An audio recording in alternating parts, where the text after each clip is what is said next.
ஒரு ஓட்டுநர் 3 உயிரை ஏத்தி அவர் வந்து உயிரிழப்புக்கு இவர் காரணமா இருந்திருக்காரு. ஆனா அவருக்கு 4 நாள் மட்டும் தான் சிறை தண்டனை குடுத்திருக்காங்க. இந்த வழக்கை எப்படி சார் புரிஞ்சுக்கிறது? நட்புக்காக விஜயகுமாரும் சரத்குமாரும் நடிச்சாங்கல்ல, ம். அந்த மாதிரி ஒரு நட்பு இவங்களுக்குள்ள.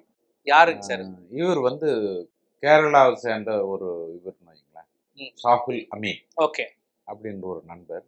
தன்னுடைய நண்பர் வெங்கடேசன் வந்து ம். சூசைட் பண்ணிக்கிறதுக்கு அட்டன் பண்ணியிருக்காரு. தற்கொலை முயற்சி. தற்கொலை முயற்சி பண்ணியிருக்காரு. ம். அந்த தற்கொலையிலிருந்து தன்னுடைய நண்பனை காப்பாற்ற வேண்டும் என்று இந்த ஷாகுல் அமீன் வந்து இந்து, கிறிஸ்டின், முஸ்லீம் இதெல்லாம் வந்து கேரளாவில் கிடையாது, தமிழ்நாட்டில் கிடையாதுன்னு நான் நினைக்கிறேன். ம். இந்த பெருசா அந்த டிஃபரன்சஸ்லாம் சவுத் இந்தியாவில் கிடையாது. ம். அந்த மாதிரி தன்னுடைய நண்பன் வெங்கடேசனுக்காக ஷாகுல் அமீது, ஐயோ என் ஃப்ரெண்டு செத்து போயிட்டு போறானே, தற்கொலை முயற்சி எடுத்திருக்காருன்னு கார்ல தூக்கி போட்டுன்னு ஒரே ஓட்டமா இருந்தா கார்ல ஓட்டமாக ம். கோயம்புத்தூர் ஹாஸ்பிட்டல் அட்மிட் பண்ணணும்னு வராங்க. ஸ்பீடா போறாரு. ஸ்பீடா போறாரு, கண்ணு மண்ணு தெரியாம போறாரு. ம். போகும்போது பைக்காரங்களை 2 பேரை ஒரு தட்டு தட்டுறாரு.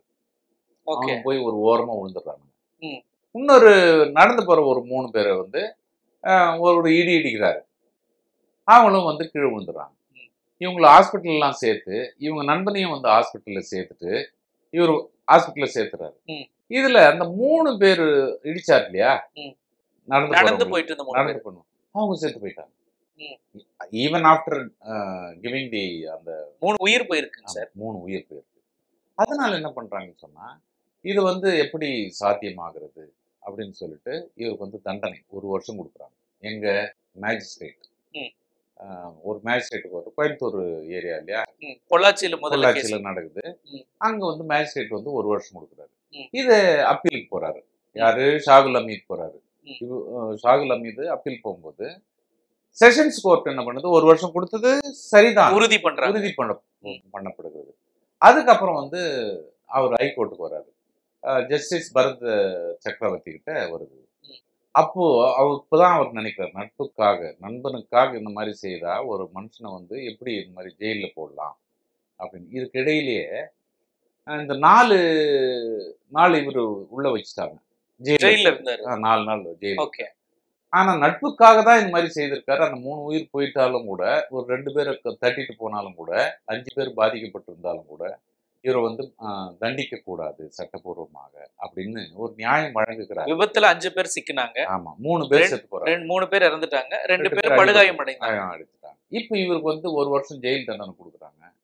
இது whether it is coming not amounting to murder, அதாவது ஹோமிசைடு நாட் அமௌண்டிங் மர்டர், அதாவது கொலை செய்யணும், அந்த உயிர் போகணும்ன்றது இவருடைய நோக்கம் இல்லை. Okay. Not amounting to murder தானே வருது. அதுக்காக கொலை பண்றதுக்காக இவர் கார் ஓட்டல, தன்னுடைய நண்பன் வெங்கடேசனை காப்பாத்துறதுக்காக போறாருன்னு வைங்களேன். ஆனாலும் 3 உயிர் போயிருக்குங்க சார். போயிடுச்சு, அதுக்கு என்ன பண்றது? நாய் கடிச்சு நிறைய பேர் செத்து போற மாதிரி இந்த ஆக்சிடென்ட்ல கண்ணு மண்ணு தெரியாம ஓட்டுனதுல இந்த மாதிரி. ஆனா அதுக்காக தான் மினிமமா வந்து 1 வருஷம் தண்டனை கொடுக்குறாங்க. ஓகே. ரேஷ் டிரைவிங் ஏற்கனவே அது ஒரு வருஷம்ன்றது ஓகே தானே சார்? ஆமா ஆமா ஆமா, நிச்சயமாக ஓகே தான். ஆனா திரும்ப அவர் ஏன் மேல்முறையீடு? ஏன்னா நான் நல்லதே நினைச்சேன் சார், எனக்கு போய் 1 வருஷம் தண்டனை கொடுக்கலாமா அப்படின்னு சொல்றாங்க. ஆனால் இப்போ ஜஸ்டிஸ் என்ன சொல்றாருன்னா, நண்பனுக்காக இவன் வண்டி ஓட்டு போனா, கார் ஓட்டு போனா, அதுல ஆக்சிடென்ட் நடக்குது, 3 பேர் செத்து போயிட்டாங்க, பரவாயில்ல, அவன் இருந்த ஒரு 4 நாள் ஜெயில இருந்தான் இல்லையா, அதுவே போதுமான ஒரு தண்டனையாக கருதி கொண்டு அவரை இப்பொழுது ரிலீஸ் செய்கிறேன் அப்படின்னு சொல்லி ஜஸ்டிஸ் பரத் சக்கரவர்த்தி அவர்கள் இந்த தீர்ப்பை வழங்கியிருக்காரு. இதுல ஒரு விஷயம் பார்க்கணும், அந்த வெங்கடேசன் சாவத்துக்குனால எங்கேயுமே லைன்ல வரல பாருங்க. இல்ல, அவரை காப்பாத்த போய் சாகில் அமீத் தான் மாற்றாரே ஒழிய, அந்த வெங்கடேசன் வந்து இப்போ உடம்பெல்லாம் நல்லா ஆயிட்டு சந்தோஷமா இருக்காரு, கல்யாணம் கூட ஆயிருக்கலாம்னு நினைக்கிறேன். ஸோ இந்த மாதிரி விஷயங்கள் இருக்கும்போது சட்டம் எப்படிலாம் வந்து அணுகுகிறது ஒரு விஷயத்த, 60,000 ரூபாய் ஃபைன் கட்டுங்க, 60,000 ரூபாய் ஃபைன் கட்டணும், அந்த ஃபைனையும் வந்து ரிவோக் பண்றாரு.